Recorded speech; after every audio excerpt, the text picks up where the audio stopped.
No está. El señor Paniagua se dio por satisfecho con la intervención y tenía que coger un avión. Con su permiso, señora presidenta, doblo la microfonía y respiro hondo para agradecer el testimonio, la información y la franqueza del señor comparecente. Señor Saracho, ha aportado usted mucha luz, muchos datos a procesar y a incorporar a nuestras conclusiones. Le voy a hacer una confidencia personal. Hoy cumplo años y hubiese preferido, no se le oculta a usted, estar con mi familia. Pero doy por bien empleadas estas 3 horas que creo que resumiré en su cita, que usted cree maquiavélica, pero yo creo que está más entre Tucídides y Hobbes: si es lícito mentir para salvar o no al banco.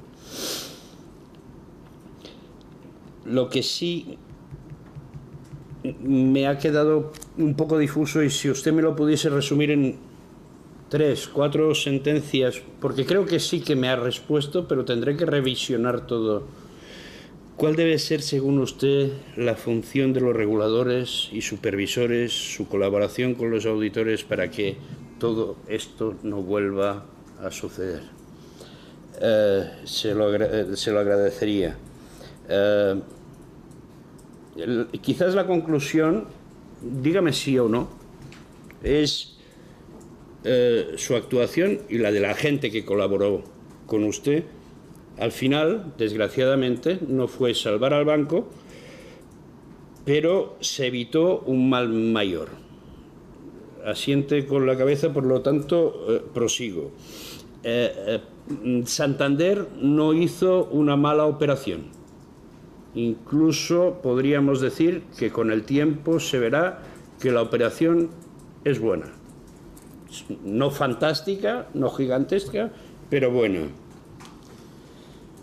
¿Me admite usted un resumen que sería: usted salvó los trastos, pero para la señora Botín, desgraciadamente, lamentablemente, no para los accionistas? Muchas gracias. Gracias, señor Capdevila. Y ya para cerrar, tiene la palabra el señor Saracho Rodríguez de Torres para contestar a los portavoces.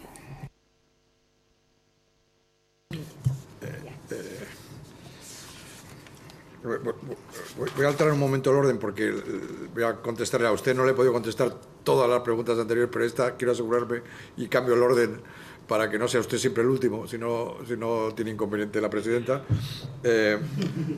Vamos a ver. Voy a ser totalmente sincero. En esa noche larguísima, cuando a mí me confirman a las 7 de la mañana que había sido resuelto y había sido adjudicado al Banco Santander, voy a decir, o sea, casi me eché a llorar. Quiero decir, o sea, las cosas cambian en cada momento. Sin que el Banco Santander hubiera hecho eso, esta comparecencia, complicada como es, hubiese sido de otro color. ¿Vale? Entonces, yo peleé absolutamente con todo lo que pude para que no hubiera resolución. Ese era mi objetivo. Entonces, no había otro. Y sin embargo, cuando llega la resolución, he de decirle que respiré. Es decir, que todo este esfuerzo mío y de muchos, incluso del señor Ron y de supervisores, los que están ahora y los anteriores, pueda acabar en una situación como la que estuvimos a punto de acabar, es lamentable. Estuvimos a esto de que no se produjera esa gran o no operación. No lo sabré nunca, porque estará metido en un magma del Banco Santander y veremos cómo va el Banco Santander, pero no podremos saber qué ha contribuido o no esta operación. lo cierto es que el Banco Santander hizo una cosa que 4 competidores no hicieron. Estuvo todo el tiempo en el proceso. Vuelvo a decir, en mi opinión, no siempre con el mismo entusiasmo. Jugó sus cartas, yo no puedo saber más que lo que sé, no lo que no sé. Y sé que cuando me llamaron a decirme que habíamos sido resueltos, que era lo que yo no quería, y que habíamos sido vendidos y por lo tanto la resolución no era hacia la nada, sino algo, de forma tal que miles y miles y miles, 4 millones de clientes, no 300.000 accionistas, 4 millones de clientes pudieran al día siguiente actuar como si nada hubiese pasado, y es verdad que había accionistas que eran clientes también. Digamos, desde el punto de vista de alguien en mi posición, le puedo asegurar que una cosa era dantesca y la otra era un desastre, pero la que se evitó, yo no puedo atribuirme que se evitó eso por mi esfuerzo. Yo soy una pieza en un engranaje y Dios sabe lo que habré hecho, bien o mal. Lo que sí digo es que me dejé la piel, eso lo garantizo. Y que lo hice con todos los medios a mi alcance. Y que me siguieron todas las personas del Banco Popular. Pero, o sea, no quiero en esto ser, digamos, demasiado hacia el otro lado. Que una de las preguntas que me han hecho todos sobre el tiempo. Vamos a ver.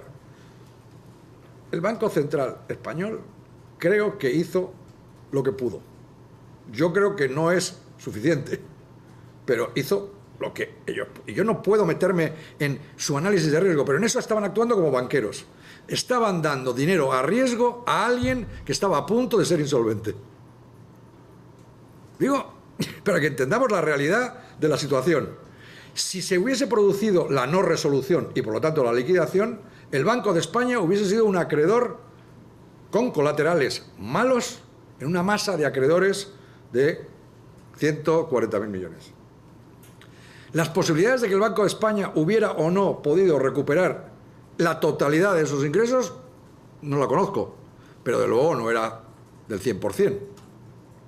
La responsabilidad de un regulador que está sometido a eso, no bajo el antiguo prestamista de último recurso, donde contaba con todos los instrumentos de la caja de juguetes.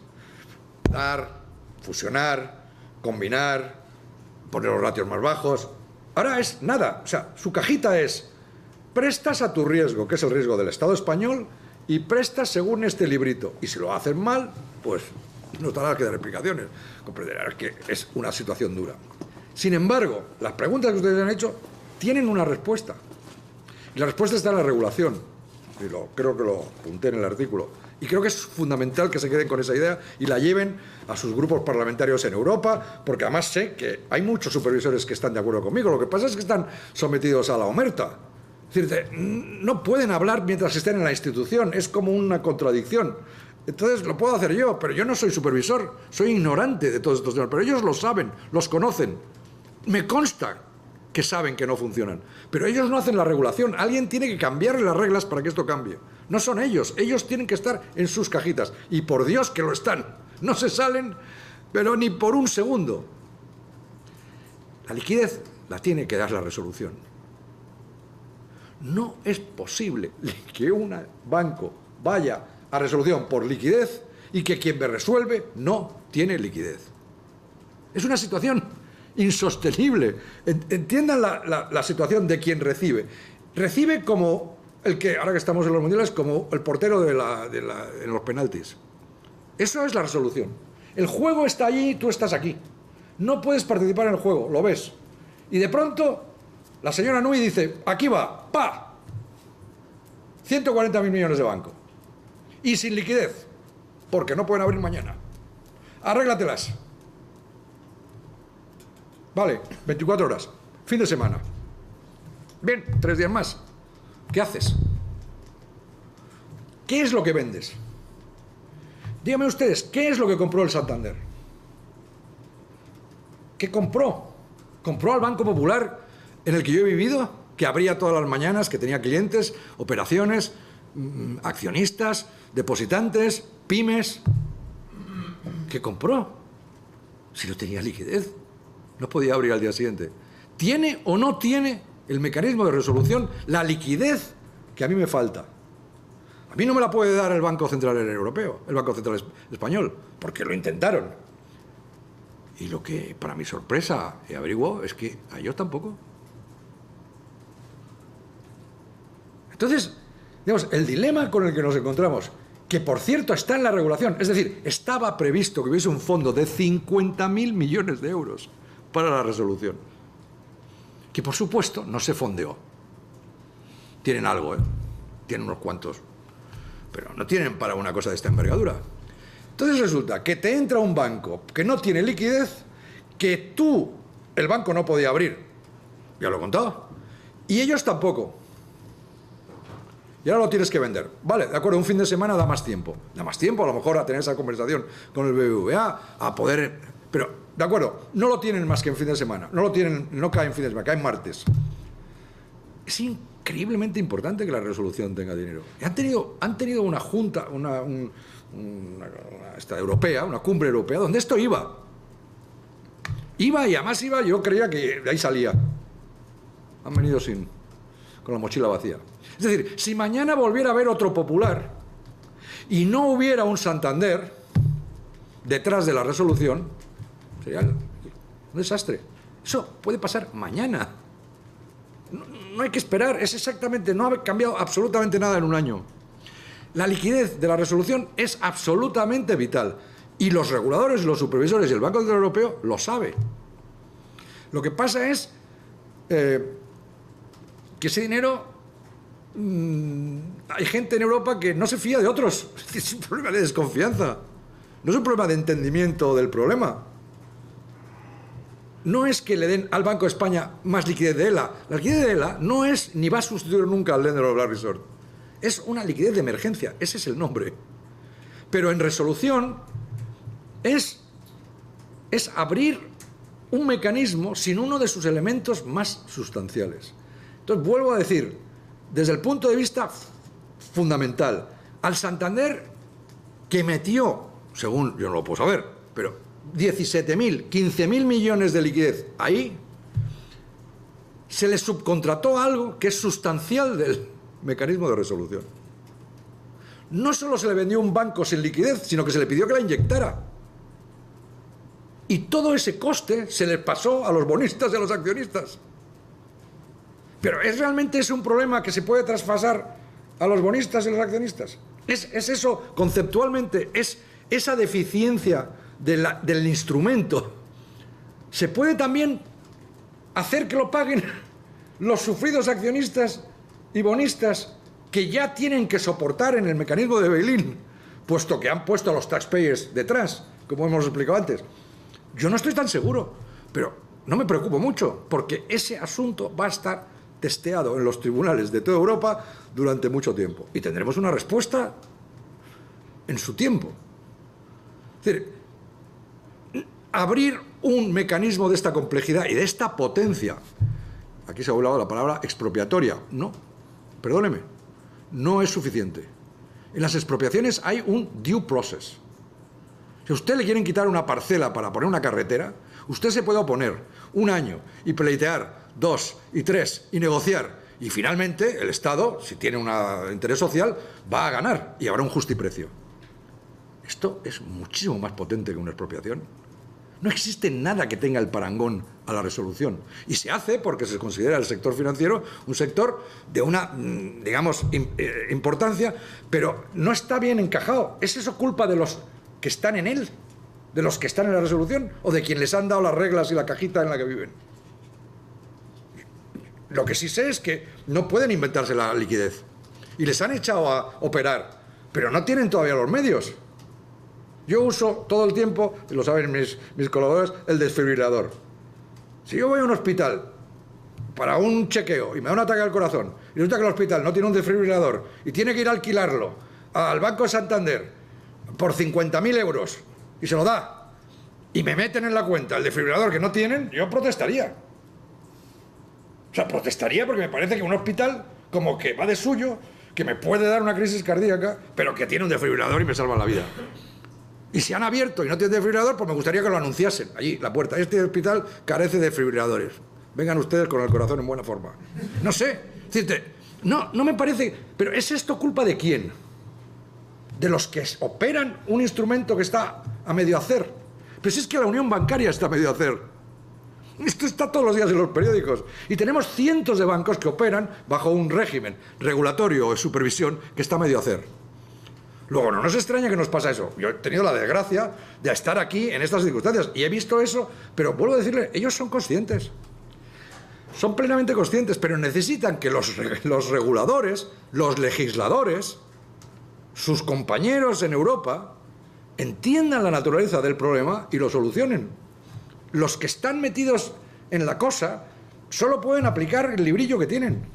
O sea, rompo una lanza porque pedimos demasiado de los auditores, pedimos demasiado de los supervisores, y en realidad ya sé que es un sistema complejo, extraordinariamente complejo, pero no podemos solamente decir cuando las cosas van mal después de que hayan ido mal, porque aquí es mal como mal al cubo. O sea, primero los gestores nos equivocamos y luego los supervisores con sus medios no consiguen salvarlo. Y he de decirle, de acuerdo, pero cuando nos salvan no nos enteramos. Es una labor absolutamente desagradecida. Solo nos enteramos cuando fracasan. Pero no cuando aciertas, porque cuando aciertan no nos enteramos. Es la naturaleza de la cosa. Mis depositantes, me he encontrado una señora, se lo comentaba alguien ahora, porque se quejaba de que había perdido todo, que compró las acciones cuando yo entré. ¿Por qué esa señora compró las acciones? Simplemente porque yo entrara. Que deshizo un plan de pensiones y compró acciones del Popular 0,80, que venían de 26. ¿Quién le dijo a esa señora que hiciera esa cosa? Pero lo ha hecho. Y deshizo un plan de pensiones y ha perdido su dinero. Y me dice, ¿y usted no hizo lo suficiente? Yo, ¿qué le digo a esa señora? Pero quizás hay que pensar en cómo esa señora tiene que evitar que eso lo haga incluso cuando quiere hacerlo. Porque es contra ella misma. No puede uno invertir porque viene un señor calvo mientras que el anterior tiene pelo. No, esa no puede ser una razón para que alguien pueda perder sus ahorros. Y lo mismo digo con los auditores. O sea, no es posible. O sea, se les pide a los auditores, se lo he intentado explicar. Yo, presidente del banco, en un banco que les puedo asegurar, disciplinado y con toda la mejor intención. Les pregunto cómo está el banco, no lo saben. ¿Cómo lo va a saber un auditor? Si tengo a 10.000 personas y no son capaces de averiguarlo más que en 4 meses, porque haya 15 auditores en un banco durante 20 días chequeando procesos, que lo explicó, creo, de PricewaterhouseCoopers, pero lo he oído hablar tantas veces, les pedimos demasiado o nos queremos engañar. Ah, como hay auditores, todo irá bien. No.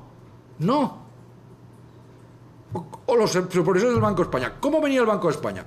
2016, riesgos. Resultado, las pérdidas del 2016. Es decir, que el banco había tenido un error en sus provisiones. Pero ¿cuántos créditos cree usted que vieron los inspectores del Banco de España en esa revisión que causó 1.000 y pico millones? Por supuesto, sabían a dónde iban. 120 operaciones.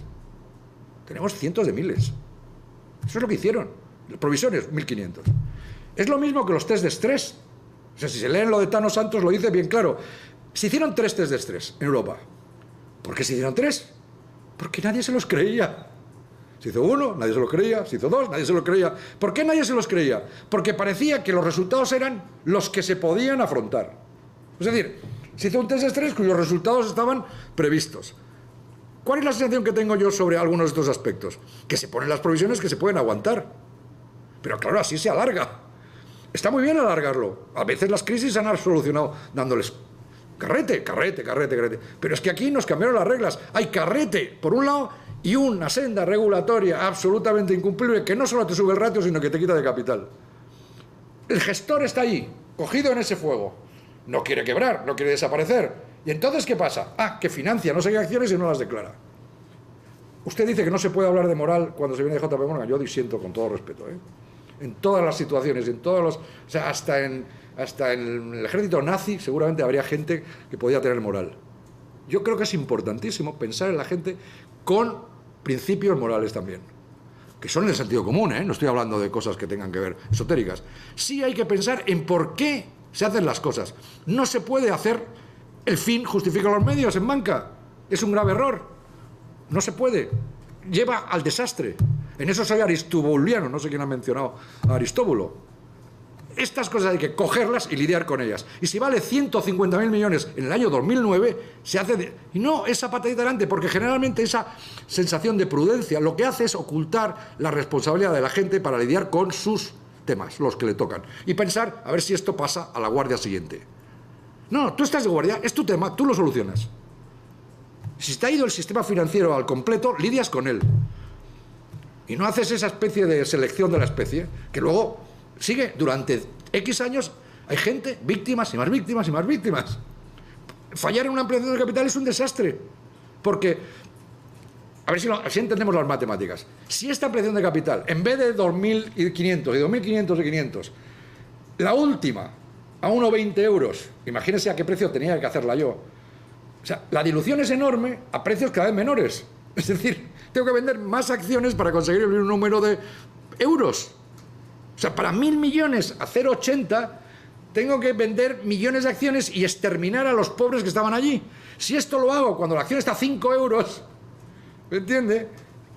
Puedo levantar mucho más dinero con la misma dilución. Luego, retrasarlo es destructivo para los accionistas. Entonces, ¿qué ocurre? Pues que el Banco de España dice, oye, yo lo que quiero es que levante capital porque le falta, levántalo. La CNMV, si me haces el folleto bien, yo lo hago. Los accionistas están en las redes y meten en el asunto. Y luego nos extraña que vayan las ampliaciones de capital y tengamos litigios. Pues claro, es que están asegurados. Porque la operación estaba diseñada de principio en base a algo que luego resultó no ser verdad. Las ampliaciones y las crisis en general hay que sobrematarlas. O sea, ¿cuánto necesitas? ¿5.000? ¿10.000? Porque tienes que cortarlas. Cuando hablamos, esto es muy importante para ustedes y para... La ampliación de capital que yo les he dicho que nosotros calculábamos era para llegar a un ratio de capital del 11%. Es un punto más del mínimo. El 11% no es un número que nos inventamos nosotros, es el número que nos decían los expertos, en el cual la gente iba a estar tranquila de que teníamos margen de error. Pero si uno va exactamente ahí, la gente sigue teniendo miedo. Y si tienes miedo, no has resuelto el problema de credibilidad que tienes. Por lo tanto, hay que sobredisparar. Entonces, no es una cuestión de liquidez para el banco. El ELA es que es un instrumento realmente diseñado para, no sé bien para qué. Es decir, que en Grecia, el ELA, ya digo, para todo, ¿vale? Pero bueno, esto es Europa. Es decir, cuando hace falta las normas se rompen todo. Pero no para el Banco Popular. Pero si es para la supervivencia de la especie humana, pues seguramente el ELA da más de sí. ¿Vale? Pero, digamos, está tasado para que no pueda ser. Es la resolución tiene que tener el ELA. Ya estamos en resolución. Es muy posible que ahí los accionistas hayan perdido todo. Pero es muy posible que si tienes eso, se pueda preservar, como a mí me parece que es de sentido común. Si uno le dan un poder omnímodo, que la resolución lo es, omnímodo es mucho más que la expropiación, tiene una responsabilidad equivalente. Es decir, tiene una responsabilidad omnímoda. Sustituye a los órganos de gobierno, adopta la posición de los accionistas y de los bonistas que amortiza, y está obligado a defender sus intereses como si fuesen propios. Pero para eso tiene que tener mecanismos que le permitan defenderlos. Si no los tiene, no los tiene. Y si no los tiene y tiene solo un comprador, pues me temo que la operación va a ser harto complicada, que salga en los términos óptimos. Pero esas son las reglas que tenemos, señorías. No es maldad. Es imposibilidad de hacerlo de otra manera. Y eso es lo que creo yo que en el futuro, y no voy a enrollarme más, en el futuro, sí es posible que esta comisión, con su enorme trabajo de muchos meses, pueda dejar una llama que ayude a otros, que será más bien en Europa, a continuarla. Pero no podemos ahora ignorar lo que ya sabemos. La resolución del Banco Popular no solamente no ha sido una solución, por supuesto, para los accionistas, pero ha sido un milagro. O sea, el Banco de Santander no tenía por qué estar allí. O sea, podemos ahora pensar si es malo que el Banco de Santander pueda beneficiarse de este desastre. Pero también podemos decir que sin el Banco de Santander no sé cómo lo hubiésemos podido resolver, honestamente. No, o sea, hay una contradicción ahí. Entonces tenemos que intentar que en la próxima haya más tiempo, que si la resolución, Dios no lo quiera, llega, la resolución pueda actuar como lo que es un sustituto de los dueños, pero que está obligado a salvaguardar la estabilidad del sistema, que es para lo que existe, pero tiene que tener los mecanismos para defender esos intereses como si fuesen propios. Pero es que ahora mismo es imposible.